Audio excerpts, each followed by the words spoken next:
Number 9, Notre Dame is at number 22, Pitt, noon on ABC. Notre Dame's a 12.5-point favorite. On Wednesday, when we recorded, Mac, they were an 11.5-point favorite. So Mhm. that has gone up. The last time these two played 2 years ago, Mac, it was Notre Dame 58, Pittsburgh 7. That was a rough one. And then in 2020 was Notre Dame 45, Pittsburgh 3. The last close game, and they've only played a few times, but the last close game was 2018. Notre Dame only won by 5. It's this whole game is really interesting, Mac, overall. I think you and I both have a good amount of faith in Pitt, but Notre Dame, it feels like you doubt them going into a game like this, and pretty much every year they prove you wrong, they win, they cover. Like, do you get that feeling Yeah. from Notre Dame in a game like Yeah. this? No, I do, and it's just unfortunately what they do, and then they've had, a great run, going against ACC teams in the regular season. And this is a good team. This is a team that's gotten better. And I love to, kind of throw up the point of, well, they haven't played anybody. Well, Pittsburgh hadn't either. Yeah. And so neither one of these teams, I mean, this is by far both of their biggest tests, today. USC you could mention for You're talking about Notre Dame's wins. Notre Dame did play Miami and yeah, A&M. early, I Yeah, don't care yeah. about, again, losing, first week of the Got it, season. okay. But yeah, since their wins and the things they've been able to do, why we feel good about them, who they're beating that we feel good about, for these teams. I think CJ Carr is electric. What is going to be interesting to me is, can Pitt make them one dimensional? Can they put it all on his shoulders to throw the ball downfield accurately, maybe to run it a little bit? And is he able to do that? Because he's still a freshman at the end of the day. This is a big game. Game day is going to be there. It's on ABC. It's a sellout. All these different things. There's a lot of external pressures that everyone in this game, both these quarterbacks, one a redshirt freshman in CJ and a true freshman in Heinschel Mason, is going to be interesting. How do they fare? So that's what I'm looking at from a Pitt defense. Can those star linebackers, who I think are going to be back, we will actually not get an injury report because this is not a Oh, yeah. conference game. So I assume that they will be back and ready to go because of the impact of this game and what it means.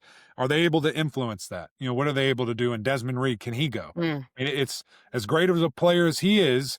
If he's sitting there on the sideline, he ain't helping us. He ain't doing nothing for us. So can he get in? How much can he impact this game? And can they try to take advantage, of this Pitt defense?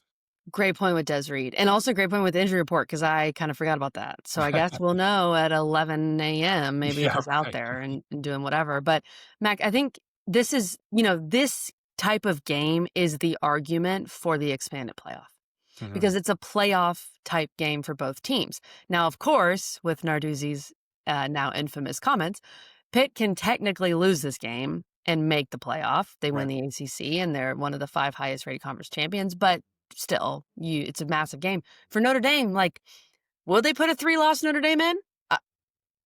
Maybe, because it's Notre Dame, but most likely not. So this is a massive game for both teams. This is a crazy stat, Mac, from intern Nick. I had to read this like 3 times to make sure I was reading it Make sure right. you This were right. is really, really interesting, and Nick says this is from Brad Powers. Notre Dame has not lost as a double-digit road favorite since 1997. Wow. Since 2000, Notre Dame, this is a different stat, since 2000, Notre Dame has been a 7-point or more road favorite 35 times, and they are 35-0 straight up. They are 21-14 against the spread, which is also very good Yeah. in that stretch. So that speaks to what I'm saying. It feels like this is just what it feels like. We hype this game up.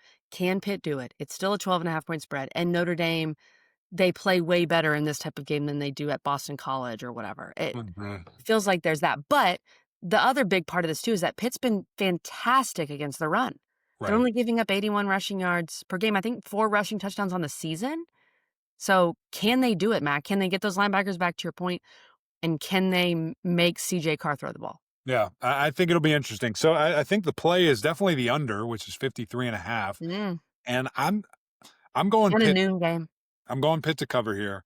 I do think Notre Dame probably wins, but give me the Panthers to cover, make it interesting. And who knows if it comes down to a last second something, who do you feel better, about with the ball in their hands, needing to lead a fourth quarter, kind of comeback. We saw it in game 1, against Miami there, and he did everything he had to do, got it down, tied it up, and then, Miami ultimately won that game. what can Heinschel do when the pressure's on from that standpoint? This guy's undefeated as a starter. He's never lost. So I'm fascinated to see how do these two teams duke it out. But give me Pittsburgh to cover. I agree. I think Pittsburgh will cover. The 35-0 straight up It's when a you're a lot. 7-point or more road favorite since 2000 is insane. That I is mean, insane. that's impressive.